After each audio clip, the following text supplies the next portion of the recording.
Hi friends, Nifty മാർക്കറ്റിൻ്റെ struggle ചെയ്ത ഏരിയയിൽ നിന്നും 150% ഇടിഞ്ഞ് മൂവ് ചെയ്ത് ഫസ്റ്റ് ടാർഗറ്റ് എൻ്റെ രീതി കാൽക്കുലേഷൻ പ്രകാരം ഫസ്റ്റ് ടാർഗറ്റിലെത്തി നിൽപ്പുണ്ട്. ഇവിടെ നിന്നൊരു വീണ്ടും ഒരു പുൾ അപ്പ് സൈഡ് പ്രതീക്ഷയുണ്ട്. ഇവിടെ നിന്ന് സപ്പോർട്ട് എടുത്ത് കയറിയില്ലെങ്കിൽ 22,820 നിന്നും മാർക്കറ്റ് സപ്പോർട്ട് എടുത്ത് കയറുമെന്നാണ് എൻ്റെ അനലൈസ്. അതായത് സപ്പോർട്ട് ഇപ്പോൾ ഉള്ളത് 23,180, അടുത്ത സപ്പോർട്ട് 22,820 SL 22,520 ടാർഗറ്റായിട്ട് ഉള്ളത് 23,780, 23,980,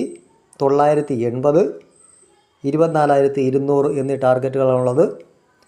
ബട്ട് ഇവിടെ നിന്ന് സപ്പോർട്ട് എടുത്ത് കയറും അല്ലെങ്കിൽ ഒറ്റയടി കയറി പോകുമെന്ന് വിചാരിക്കരുത്. ചിലപ്പോൾ ഒരു ദിവസം സൈഡ് വൈസ് ആയേക്കാം.